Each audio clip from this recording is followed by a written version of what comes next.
Sekali lagi, Assalamualaikum warahmatullahi wabarakatuh. Bismillahirrahmanirrahim. Alhamdulillahi rabbil alamin. Wassalatu wassalamu ala asyrafil anbiya wal mursalin Sayyidina Muhammad wa ala alihi wa ashabihi ajma'in. Subhanaka la ilma lana illa ma 'allamtana innaka antal alimul hakim. Allahumma anfa'na bima 'allamtana wa 'allimna ma yanfa'una wa zidna ilman nafi'a. Amma ba'd. Yang saya hormati Ibu Pembina Yayasan, Bapak Ketua Yayasan, serta seluruh pengurus Yayasan Al-Muslim, para kepala grup STK, SD, SMP, SMA Al-Muslim, seluruh dewan guru, seluruh wali murid, dan semua hadirin hadirat rahimakumullah. Moga-moga semua kita dirahmati Allah Subhanahu wa taala, rahmat kesehatan lahir batin, rahmat kemudahan hidup, kelancaran rezeki, dan rahmat keselamatan dunia akhirat. Amin ya rabbal alamin. Kesempatan langkah ini saya manfaatkan pertama untuk meralat nama saya. Nama saya ditulis dengan tulisan yang salah. Tidak apa-apa. Nama ini Zahroh begini ini. Zahroh pakai tak marbutoh, ditulis dengan H, itu mu'annas, perempuan, maknanya bunga.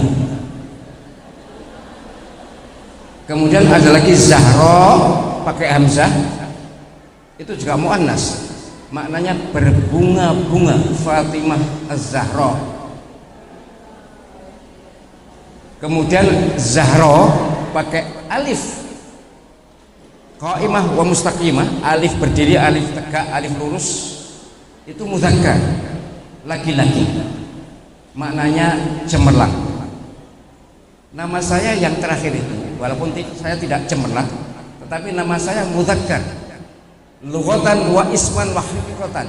Secara bahasa nama maupun sesungguhnya saya adalah laki-laki. Jadi Ahmad Zahro, bukan Zahroh, bukan Zahro. Karena saya memang bukan cewek tapi cowok. Yang kedua, tentu saya ingin mengucapkan selamat Idul Fitri. Mohon maaf atas segala kesalahan yang mungkin nanti akan saya lakukan atau yang sudah saya lakukan sementara saya tidak terasa karena kemungkinan penjenengan tersinggung dengan ucapan-ucapan saya di YouTube misalnya. Dan saya nyatakan, andai kata ada yang salah pada saya, penjenengan semuanya saya maafkan. Bahkan andai kata sekarang ingin ngerasani saya, silahkan, saya maafkan juga. Jadi tidak ada masalah dengan saya. Siapapun yang ingin berbuat kesalahan kepada saya, langsung saya maafkan. Bukan tiada maaf bagimu, tapi dia dendam untukmu. Hadirin hadirat rahimakumullah, halal bihalal itu kata Arab. Halal itu ya halal, bi itu dengan, halal juga halal, tapi ini bukan bahasa Arab. Saya berhari raya di Mesir berkali-kali, tidak ada orang Mesir yang ngerti apa makna halal bihalal.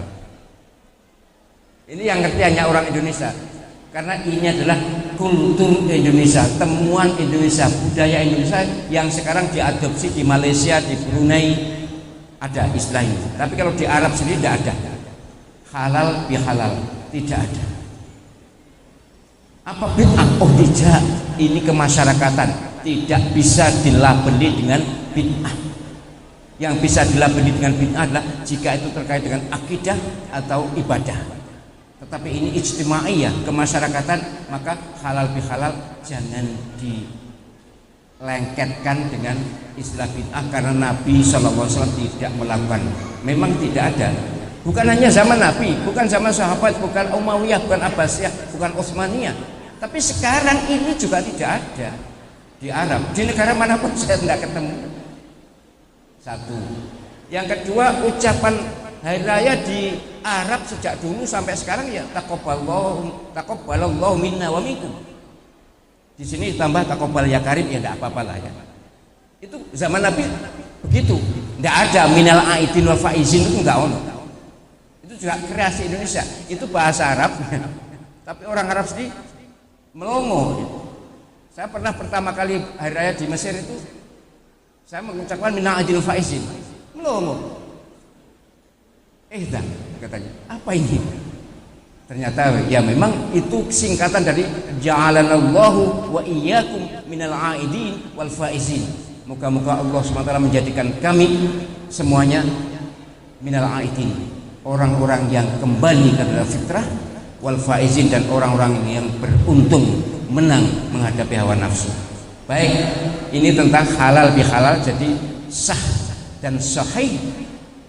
Kalau orang Indonesia, apapun madhabnya, apapun ormasnya, apapun partainya, siapapun pilihan capresnya, sah menggunakan kata halal bihalal dan ucapan minal aidin wal faizin. Bahkan anak muda kalau kita ketemu biasanya ditambah 00 ya, 00 ya. Ya tidak apa-apa, 00 maksudnya ya halal bihalal itu. Jadi intinya bahwa kita ini dikondisikan oleh kultur Islam Indonesia yang terus terang memang halal bihalal dirintis oleh Bung Karno di Istana Negara tahun itu sekitar tahun 40-an akhir, 49 awal 50-an, pokoknya tahun-tahun di awal kemerdekaan di istana, dengan istilah halal bihalal yang bisikkan oleh Kiai Haji Abdullah Hasbullah Wahab, Mbah Wahab. Nah, hadirin hadirat rahimakumullah, dalam kultur ini kita ada kebiasaan yang sangat bagus, yaitu saling memaafkan. Itu juga tidak ada di Arab. Karena apa? Zaman Nabi SAW dan para sahabat, kemudian para tabi'in, orang salah di sana itu langsung minta maaf dulu. Kalau sekarang kan disimpen cek, ditunda dulu, kok ngenteni riyoyo kan gitu. Di Indonesia kulturnya begitu. Jadi apa yang kita temukan di sini, saling memaafkan itu sungguh kultur yang indah. Ini cocok dengan mensucikan hati dalam indahnya silaturahim. Sungguh hati kita alhamdulillah setelah dicuci, ditata, didadan oleh Allah SWT dengan saum Ramadan, ibadah-ibadah Ramadan, kemudian ditindaklanjuti dengan silaturahim seperti ini. Jenis silaturahim halal bihalal, ada yang saling kunjung mengunjung, itu juga di sini ya. Mohon maaf, setahu saya selama saya berada di Arab tidak ada kunjung mengunjung, itu tidak ada. Di sini ini kultur yang bagus. Makanya Nabi SAW puasa Syawal itu tanggal 2 sampai tanggal 7, dan para sahabat memang iya. Mengapa? Karena hari raya kedua sudah tidak ada kegiatan, maka mereka puasa. Nah kalau di sini kan hari raya kedua bahkan sampai 1 bulan kan masih aktif, terutama pekan pertama.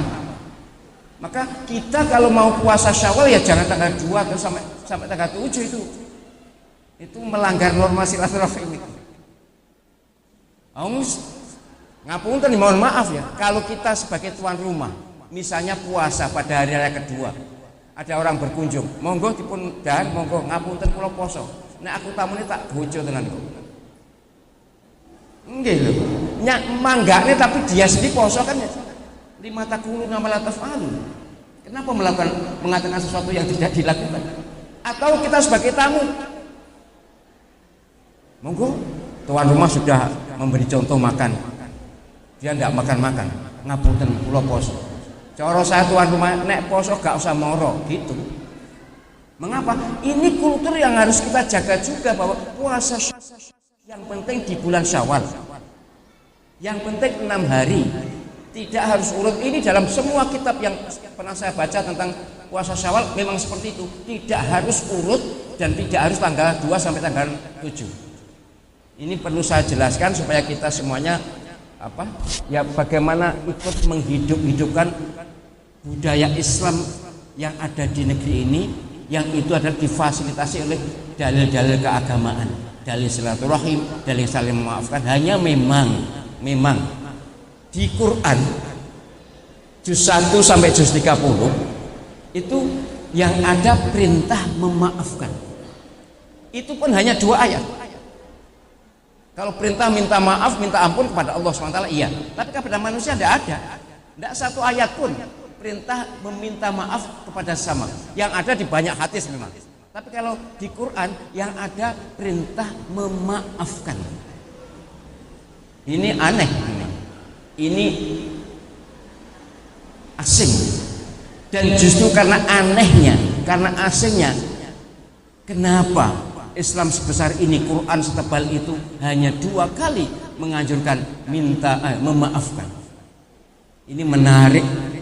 Seorang profesor sekarang, dulu waktu meliti ini masih doktor, Profesor Dr. Frederick Luskin dari Amerika Serikat.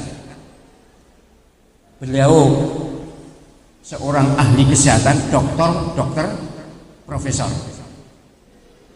Itu ya orang barat kan gitu ya. Kalau membaca Al-Quran itu sebenarnya tujuan utamanya mencari celah. Tapi ini ya semula memang seperti celah dan celah.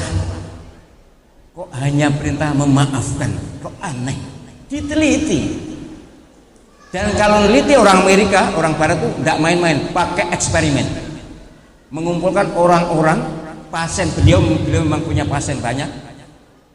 Orang-orang sakit, pasien beliau yang tidak sembuh-sembuh. Obat tidak mental, ya. Sudah dengan segala syarat suwuk pemeneh gak mandi, orang Amerika gak duwe suwuk. Dikumpulkan dalam satu laboratorium khusus, kemudian diwawancari dengan in-depth interview, dengan wawancara mendalam, jagongan, ngomong-ngomong untuk menemukan mengapa, bagaimana hidup mereka. Sungguh mengejutkan hasil interview, hasil eksperimen Profesor Dr. Frederick Luskin ini dan timnya. Ditemukan bahwa 90% lebih orang yang sakitnya nggak sembuh-sembuh sebabnya sama. Jadi sing loro jantung gak waras-waras, terutama loro geger, sakit punggung, itu sebabnya sama. Apa? Ini yang dasar. Sebabnya semua 90% lebih orang yang loro gak waras-waras ini adalah karena punya dendam. Karena punya dendam. Ya, setelah ketemu semuanya ada kesamaan. Oh, berarti ini sebab. Masih dalam penelitian tentu. Oh, berarti ini kok semua ini gak waras, ini gak waras. Ternyata semua punya nyimpan dendam. Maka waktu itu masih dokter ya, tahun 70-an, masih Dr. Frederick Luskin membuat kalimat untuk bagaimana melakukan terapi terhadap orang-orang yang dendam ini. Intinya begini, semua yang di laboratorium itu disuruh melepas dendam, melupakan orang yang bersalah, memaafkan orang yang bersalah. Harus dengan ikhlas, berulang-ulang, dibujuk. Sungguh kalau bukan 100% tapi 99% sembuh. Ajaib. Sampai beliau kemudian nulis buku judulnya Forgive for Good, memaafkan demi kebaikan. Dan beliau membuat pernyataan yang dahsyat sekali, pernyataan yang menurut saya ini luar biasa.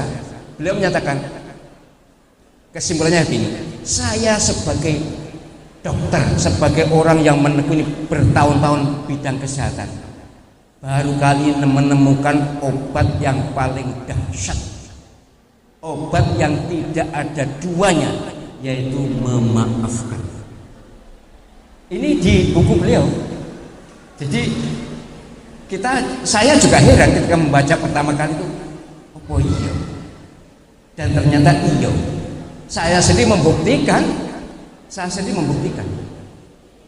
bahwa melepas dendam, memaafkan, bahkan mendoakan orang yang bersalah pada kita, itu yes,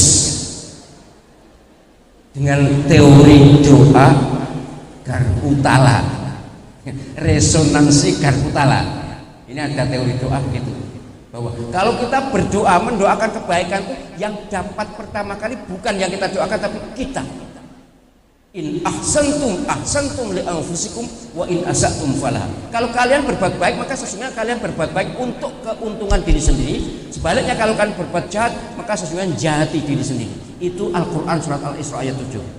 Dan nanti juga ada banyak di ayat lain, tapi intinya bahwa kita ini, perbuatan kita ini, pikiran kita ini, ucapan kita ini adalah untuk kebaikan atau dalam rangka atau terhadap kerugian diri kita sendiri. Tergantung kita memanage hati ini.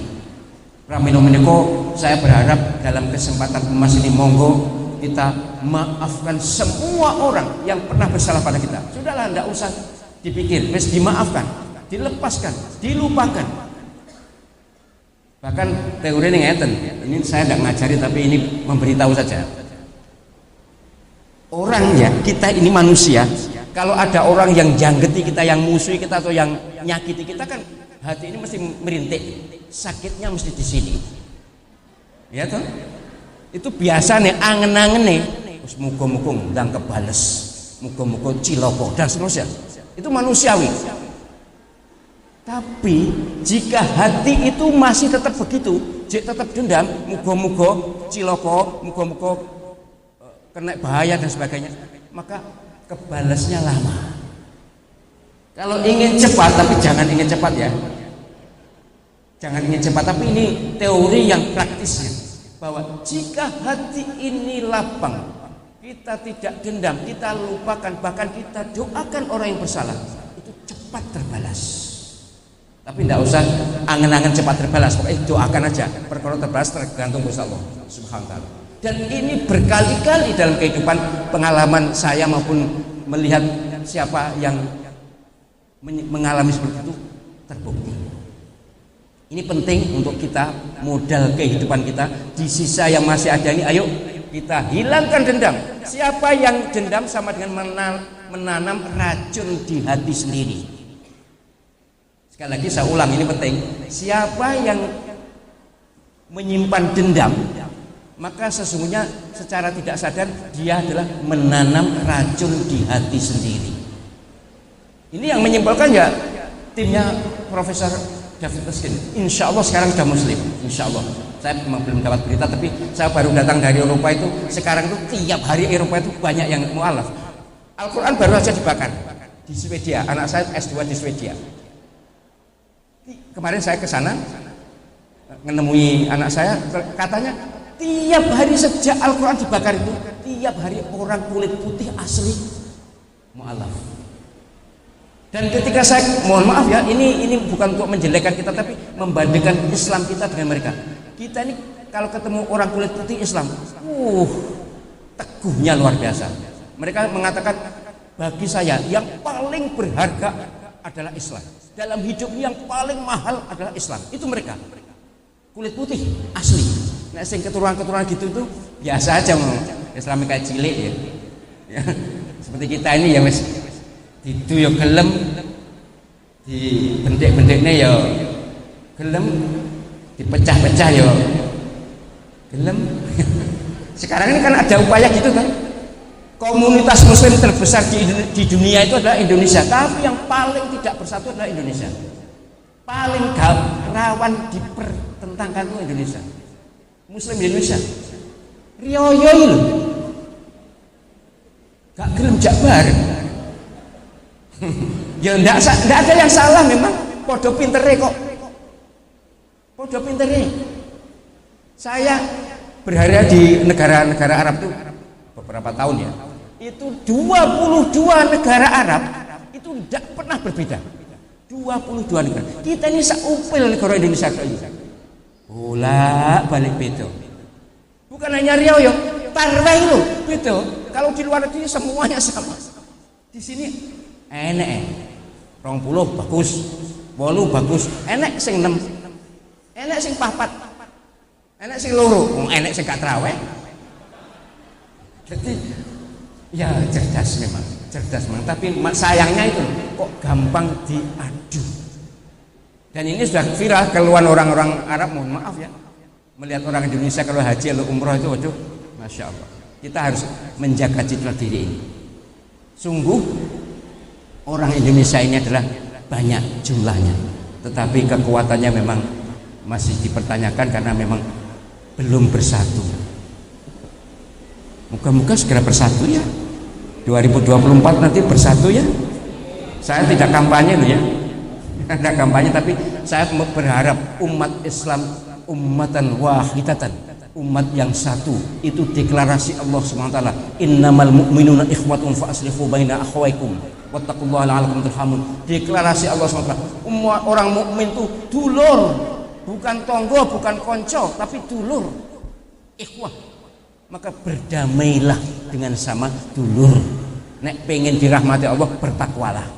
Itu Quran Al-Hujurat ayat 10. Terus saya menghimbau dengan kondisi ini, monggo kita bersatu. Sudahlah penjenengan yang NU, monggo tetaplah NU. NU yang baik adalah yang rukun dengan Muhammadiyah. Yang Muhammadiyah monggo tetap jadi Muhammadiyah. Muhammadiyah yang baik adalah yang rukun dengan NU.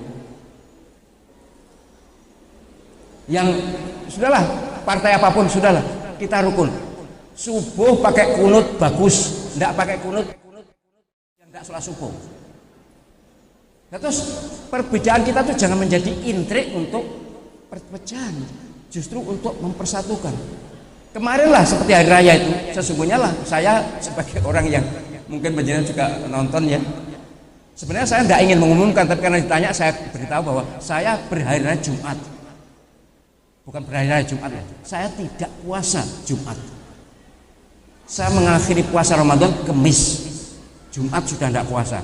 Bagi dalam kitab-kitab fikih mazhab apapun, bahwa orang yang ngerti hisab tidak boleh ikut pemerintah, tapi harus ikut ilmunya. Ngapunten, bukan saya berarti nyombongin, enggak. Saya ini punya komunitas, itu ngeten loh. Gini loh, duduk masalahnya seperti saya terangkan tadi malam di apa? IIM itu, Islam itu mudah, bahwa ada komunitas atau masyarakat muslim yang menggunakan standar 3 derajat. Nek belum 3 derajat tinggi hilal, maka belum hari raya. Memungkinkan untuk dilihat itu 3 derajat. Oke. Kelompok ini akan selalu terlambat dengan dunia lain. Ada kelompok yang menggunakan wujudul qamar atau ru'yah bil ilmi. Kalau yang tadi ru'yah bil fi'li, melihat dengan mata kepala. Kalau ini ru'yah bil ilmi dengan hisab. Pokoknya hilal sudah di atas ufuk, sudah tanggal. Berapa derajat pun tidak peduli, pokoknya sudah di atas ufuk, dalam hitungan sudah tanggal. Ini mesti akan lebih dulu, pasti selamanya tidak bisa ketemu ini. Nah, kami punya kelompok ya ahli falak kontemporer namanya, kami sebut ahli falak kontemporer itu membuat rumus imkan ru'yah, memungkinkan ru'yah. Jadi dalam hitungan sudah 2 derajat, dan 2 derajat itu kalau dilihat dengan teropong bisa, tapi kalau dengan mata memang tidak bisa. Inilah jalan tengah yang mengumpulkan antara yang pertama dan kedua tadi. Kalau ini diikuti, insya Allah tidak akan berbeda-beda. Tapi untuk membujuk yang 3 derajat dan membujuk yang ru'yah bil ini juga tidak mudah, karena mereka juga punya prinsip. Pun yang terpenting berhari raya apa saja, kapan saja, tetap saudara, tetap dulur. Ini yang penting. Nah, nanti hari Idul Adha nanti juga gitu, potensinya juga berbeda. Nyantai saja. Loh, ya harus yang penting melok Arab, oh enggak bisa gitu. Dalam ilmu falak enggak bisa gitu. Tapi monggo ada yang matlak global ikut Arab, oh boleh. Ikut Mekah, yang duwe riyo Idul Adha itu kan Mekah. Ya ikut kono, monggo.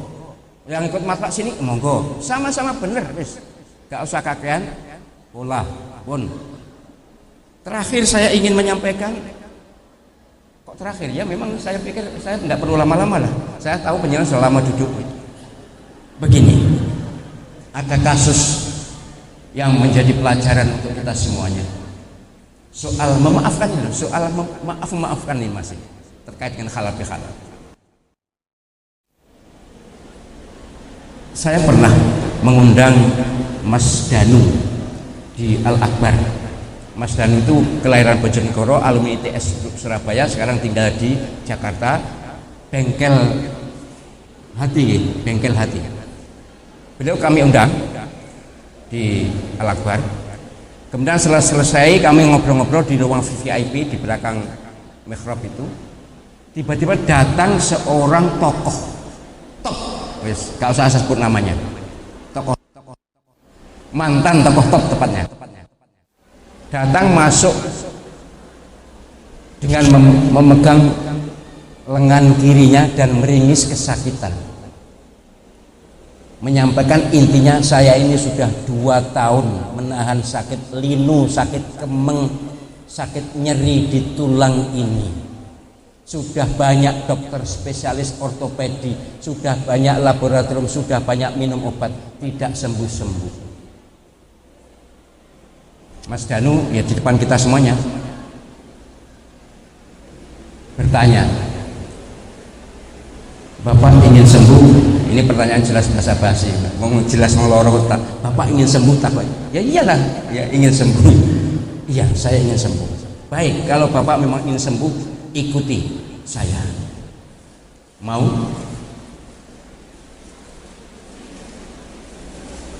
Ya, dia ragu-ragu tapi akhirnya mau. Bukan ikut saya baca gitu. Mau saya baca. Jadi kalau ingin sembuh apa mau saya baca? Mas Danu gitu, bukan meramal tapi kayaknya dasar psikologis Mas Danu sudah tajam sekali. Bapak ini selalu menjadi pimpinan ya? Iya. Dan selama menjadi pimpinan puluhan tahun itu tidak pernah merasa bersalah ya? Iya. Kalau ada masalah selalu memanggil anak buah untuk disalahkannya?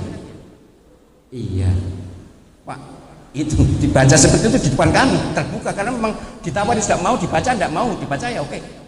Pak, bukan penyakit berupa virus atau vaksin atau apapun, tapi Bapak sakit karena doanya orang-orang yang Bapak sakiti. Orang-orang kecil yang Bapak marahi tidak bersakan dulu, keluar dari ruangan Bapak itu hatinya jangket, sakit tapi tidak berani. Mungkin ada yang mendoakan jelek pada Bapak, mungkin tidak mendoakan, tapi justru yang tidak mendoakan pada Bapak itu yang dahsyat, penyakit yang tidak ada obatnya. Gitu. Kami juga terkejut saat itu. Wih, ini wong tokoh top di Senen. Ya, tapi memang wong loro, masa tokoh top nek loro ya loro kan. Ya, beliau merah mukanya. Tapi memang sudah berani kok dibaca, mau tadi akhirnya dibaca. Betul. Ini Pak, sebab Bapak sakit tidak akan sembuh dengan obat apapun, tidak akan sembuh oleh dokter siapapun, karena sebab sakit Bapak bukan penyakit, bukan virus, tapi adalah sakit hatinya orang-orang yang Bapak zalimi. Bapak mau sembuh? Itu pertanyaan yang menurut saya bahasa basi banget itu. Jelas meloro, yang ngerti takut. Sekarang Bapak mau sembuh? Iya mau. Kalau mau salaman dengan Mas Danu. Saya berjanji satu, untuk meminta maaf kepada orang-orang yang saya salahi. Jika tidak ketemu atau jika mereka sudah wafat, saya akan doakan mereka. Yang kedua, saya berjanji tidak akan mengulangi lagi. Nah ini gampang, beres pensiun, gak mungkin mengulangi lagi kan? Tapi ya janjinya begitu, tidak akan lepas. Sungguh di depan kami semuanya, lengan yang mulanya kemeng, kecut, nyeri dipegang itu sembuh seketika itu di depan kami. Boleh tekomah lo kumat meneh gak kerja. tapi yang jelas di depan kami mendadak langsung sembuh. Kayaknya nanti coba boleh penjenengan coba juga kok, kalau penjenengan misalnya ada sakit apa yang tidak sembuh-sembuh itu silakan disentuh, kemudian bismillah bismillah bismillah a'udzubillahi wa qudrati min syarri ma ajidu wa ukhadir. Doa Nabi itu loh ya. Atau doa pemohon yang sakit disembuh, apa yang disentuh kemudian penjenengan berdoa. Boleh Allahumma rabban nas adzhibil ba'sa ishfi anta syafi la syifaa illa syifaan la yughadiru saqaman. Boleh. Yang penting Islam ini adalah solusi segala bidang, termasuk bidang kesehatan. Saya punya kitab At-Tibbun Nabawi, kedokteran Nabi. Itu sudah segala macam. Sesungguhnya memang benar sabda Nabi, Allah Subhanahu wa taala yang membuat penyakit, tapi Allah Subhanahu wa taala yang membuat obat. Tidak ada penyakit yang tidak ada obatnya. Itu kecuali tua dan pikun tua haram wal maut, kecuali tua dan mati, itu tidak ada obatnya. Tapi kalau masih namanya sakit, pasti ada obatnya, hanya kita tahu atau tidak. Tetapi dokter atau profesor Dr. Fredrik Yasin memberitahu kita bahwa obat terdahsyat dalam kehidupan beliau sebagai ahli kesehatan adalah memaafkan, menghapus dendam, melupakan kesalahan orang, bahkan mendoakan orang dengan doa kebaikan. Demikian yang bisa saya sampaikan sebagai bagian dari renungan halal bihalal sekarang ini. Moga-moga kita semuanya monggo mulai saat ini maafkanlah semua orang yang pernah bersalah. Tidak usah disimpan, tidak usah didendam. Dan yang kedua, ya sergap-sergaplah silaturahim untuk minta maaf. Subhanakallahumma wa bihamdika asyhadu an la ilaha illa anta astaghfiruka wa atubu ilaik. Doa langsung ya. Kalau ada yang bertanya silakan. Boleh, boleh. Bebas. Yeah. Baik. Yang pertama, sudah minta maaf, dan minta maaf itu tidak mudah, berat kan beban psikologisnya. Wes jaluk ngapura gak gelem. Tidak mau memaafkan. Wah, ini kurang ajar banget ya. Tapi tidak apa-apa. Oke. Sudah minta maaf, tidak memaafkan. Pertama, soal dosa tetap belum, sebelum dimaafkan Allah SWT tidak berkenan memaafkan. Tapi minta maaf ini ada pahalanya. Dan tidak memaafkan itu memang hak, tapi juga tercela. Allah SWT menyatakan wal ya'fu wal yasfu ala tuhibbuna ayyaghfirallahu lakum wallahu ghafurur rahim. Di surah An-Nur ayat 22 ini. Maafkan, lapang dadalah. Tidakkah kalian suka diampuni Allah? Ini ditujukan sebenarnya kepada Abu Bakar, Abu Bakar yang putrinya Siti Aisyah diisukan selingkuh, disebarluaskan hadisul ifki itu. Kemudian Abu Bakar kan jangget, ya namanya manusia tetap manusia. Abu Bakar sekelas Abu Bakar jangget, terus berjanji atau semacam apa, berikrar, saya tidak akan lagi memberi sedekah pada orang-orang yang menuduh putri saya selingkuh. Begitu. Kemudian ditegur oleh Allah SWT, wala ya'tali ulul fadli minkum wasa'ati ayyutu ulil qurba wal masakin wal muhajirin fi sabilillah.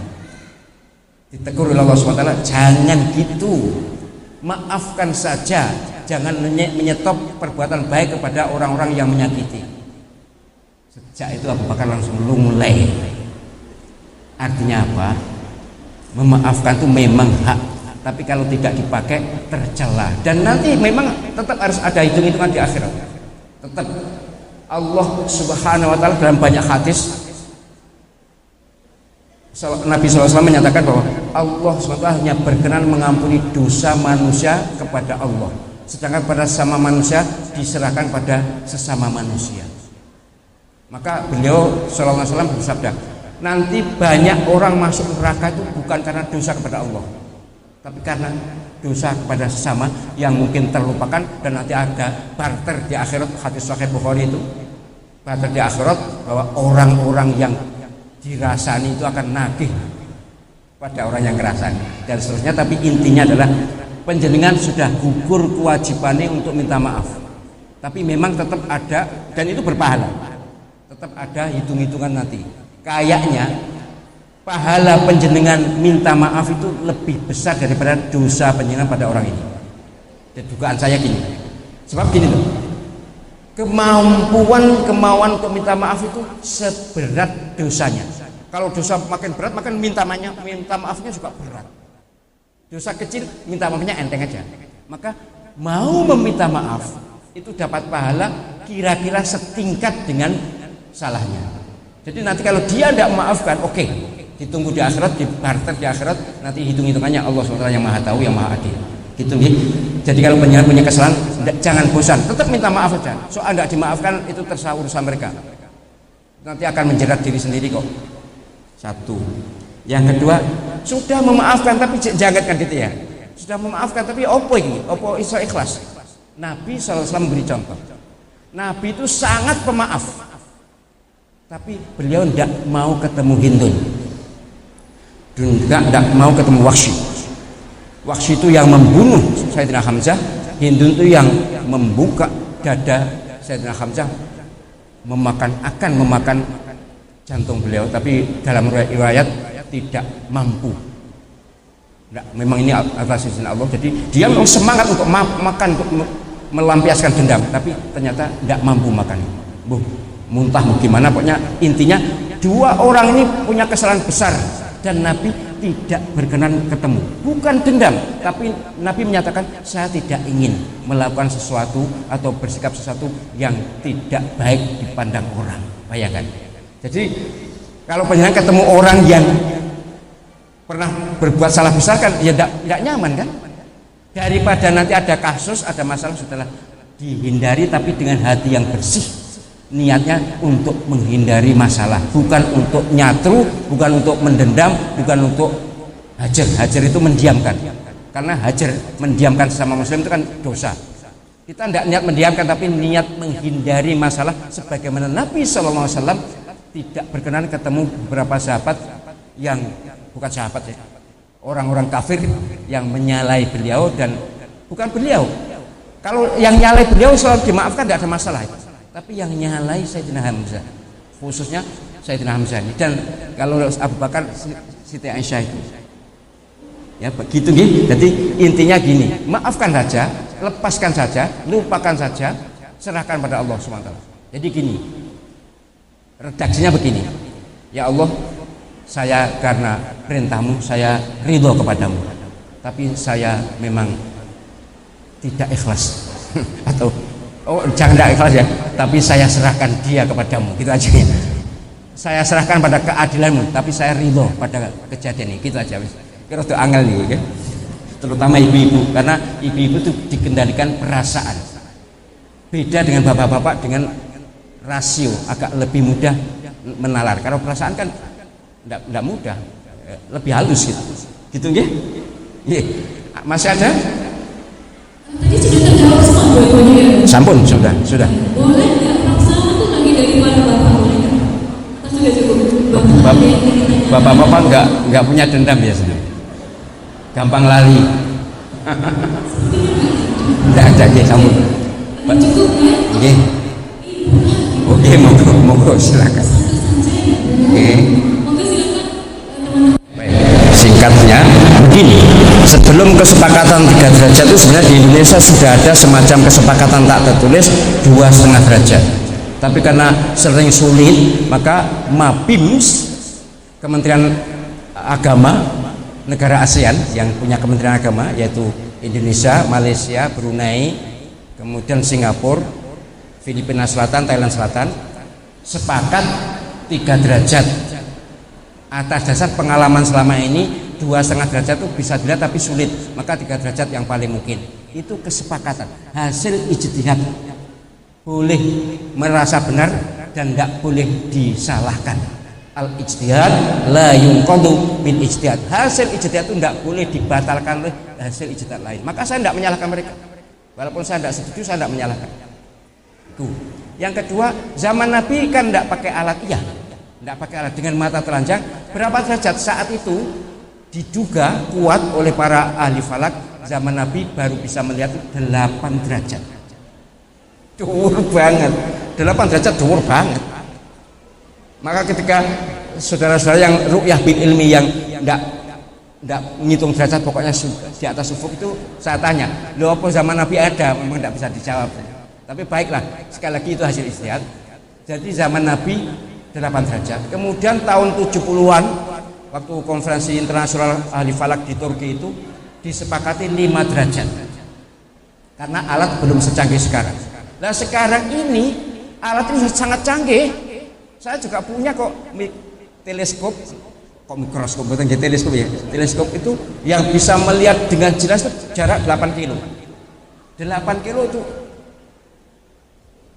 kelihatan jelas. Apalagi kalau yang tele yang punya apa? Astronomi itu atau punya seperti lembang itu bisa. Jadi sesungguhnya lah andai kata hati ini mau tunduk ya, maka sesungguhnya bagaimana supaya umat Islam bersatu ya seperti saya tadi. Kalau di bawah 2 derajat memang susah, dengan alat pun susah. Tapi kalau 3 derajat kesuwen artinya mesti telat. Jadi saya menghimbau kepada seluruh bangsa Indonesia, semua umat Islam bangsa Indonesia, ahli falak, ayolah coba kita bicarakan supaya umat Islam itu nyaman, rukun. Walaupun berbeda juga tetap nyaman dan rukun, tapi kalau bisa disiasati dengan menggunakan imkan ru'yah, yaitu 2 derajat dan dilihat dengan alat. Demikian yang bisa saya sampaikan. Mari kita akhiri dengan doa dengan saksama dan dalam tempo yang sesingkat-singkatnya. Ya. Dalam doa ini juga ada masalah. Penjenengan gak ngatong boleh, ada dalilnya.